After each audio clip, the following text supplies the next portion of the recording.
Hi guys and girls, this is Claudia here from Metaldays 2017 with Sinister. Thanks for being here. Hello. Hello. Hello everybody. So, we're trying not to have standard questions in that interview. Is that okay for you? Should. Yeah. Okay. Yeah. Because as I said, if yes I don't know, no. I say yes or no. Yeah, right. So, getting on stage is like, for most musicians, a really important part of their life, everyday life. So what is the feeling like when you enter the stage and share your music? I would say that was easy to tell, but on the other hand, it's not. It's Of course, it's the most important thing, I think. You work to it. Like, right. I will compare it like with walking or running a marathon.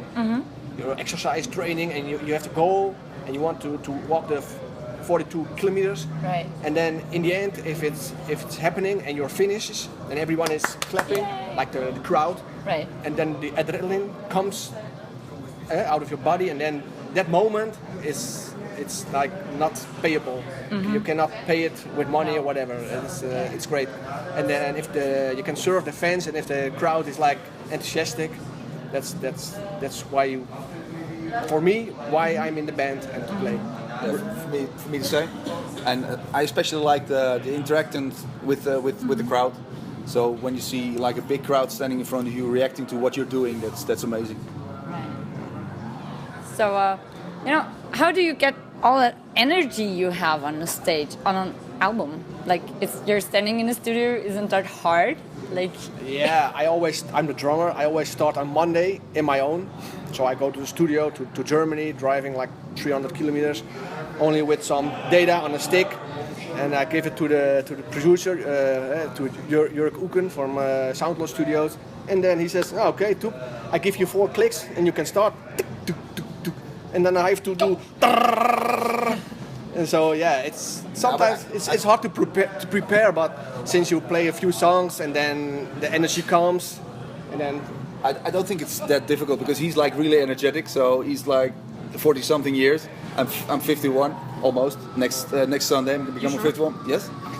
And I'm even sometimes I'm a bit too much for my 24-year-old girlfriend, so she's sleeping way more than I do. So I think we have a lot of energy inside of us. He cannot stand still for 1 second. So, and yeah, for us it's easy to bring that because it's how we are. I think it's so. Yeah, it's not that I am nervous. I have nerves or something.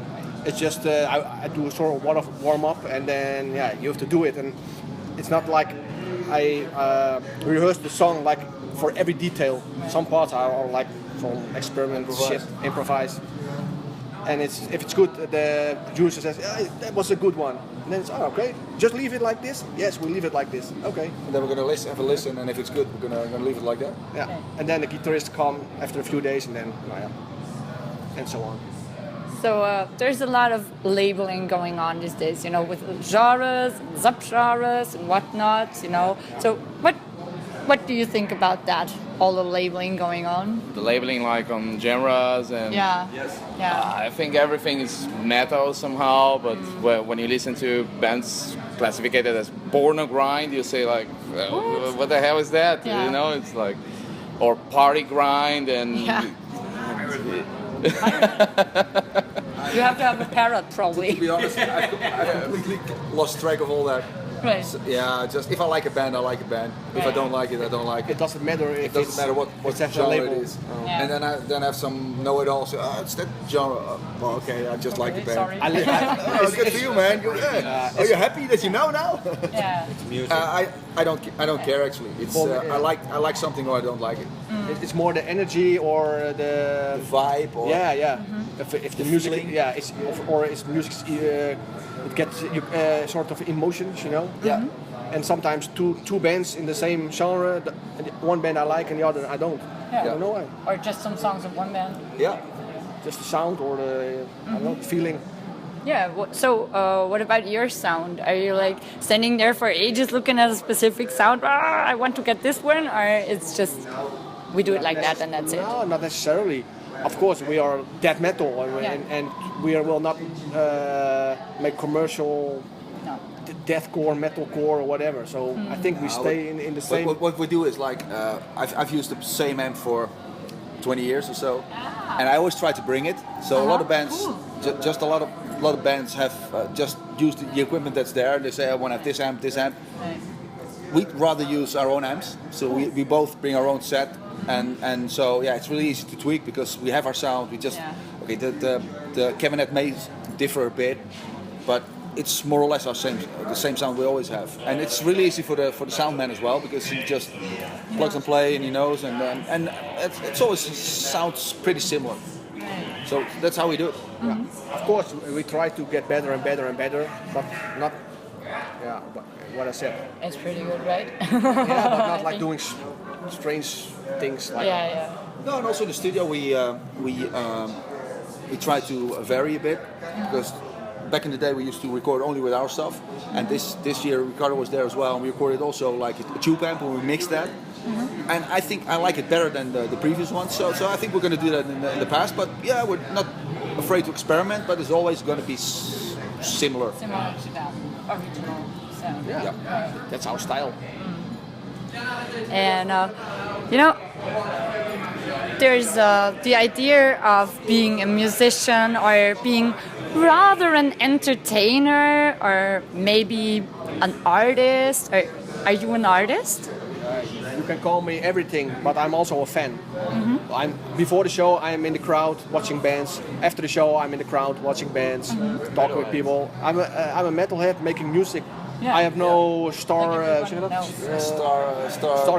image or whatever. No. So you're metalheads. That's it. We like the music. We love playing the music. We every metal fest we play on, we like to gather the shirts. So we collect shirts of every show we play. I think we're just normal metalhead guys who happen to be in the band called Sinister. Right. So who do you think or what defines an artist? Or do you think it's somebody else saying, yeah, you're very artistic, or is it what the people are doing? Everybody that makes art is an artist. If you make music, if you paint, you're an artist. If you earn money or not, then it's what it's considered professional artist then. But everybody's an artist that makes music or painting and stuff, sculptures or whatever. Yeah. I agree with that. Yeah. We are busy with the lyrics, with the layout, with making music, and it comes all together and people buy it. So you're doing something special. I think an artist defines if there's people that want to see you, like the famous painting called Yellow. There was a guy that painted a thing called he said Yellow. And everybody said, "What the fuck is this?" But people watched it, right? They still look at it. That was his aim, right? That people watch my painting. And if you do it like that, or if you into like when you put hooks in your skin and hang yourself on trees or something, I don't want to watch that. I don't want to watch that. But you have people that perform that kind of art, right? If there's people watching you, you can consider yourself an artist, I think. Because then there's an audience for you. So if there's an audience, then this is art. Okay. I think what Ricardo says is true. Even if there's not an audience, you're an artist. If you wanna, but okay, it helps if there's you're trying to be an artist, so people see you, right? So it helps if there's an audience as well. What do you think about artistry or not? Yeah. With the music, without a crowd, what he said, you don't have any art. So if you are all alone, you can do whatever you want, but nobody has to know it.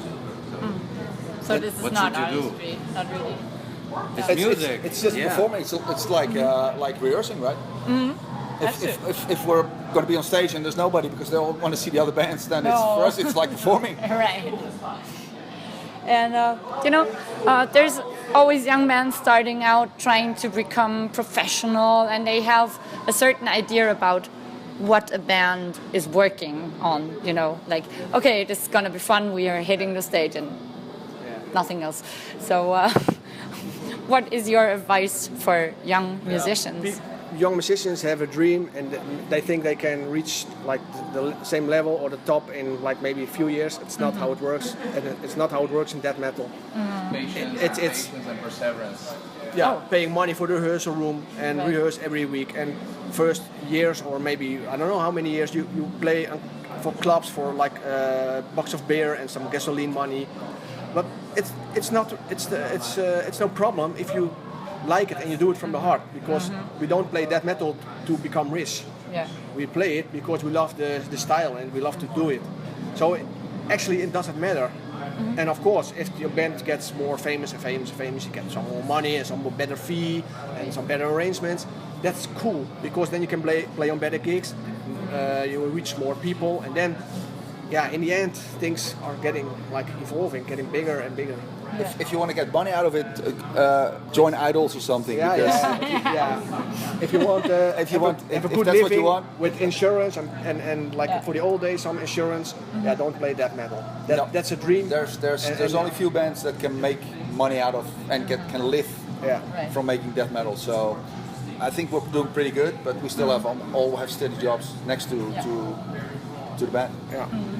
So it's a good idea to work from the heart, right? Always. Yeah. If it's not here, then you should. Yeah. Then you have a hard life. That's why the guys from Idols also make it big, because it doesn't come from the heart. They just do it because they want to become a star. It's a product. You can even challenge the question if that is art, maybe. I always work from the heart. I paid every cent, and then they discovered me. So it's worth it. Now it's paying off for him. It's worth it. Maybe for him a bit quicker than other people's. You had a booster. It doesn't matter on how he was lucky level we needed a bass player on and which level you had it. If you work for it, you will get it. And that's the idea. Yep. So thank you very much for the interview. Thank you. And have a good time. Thank you. Bye. Bye. See you guys.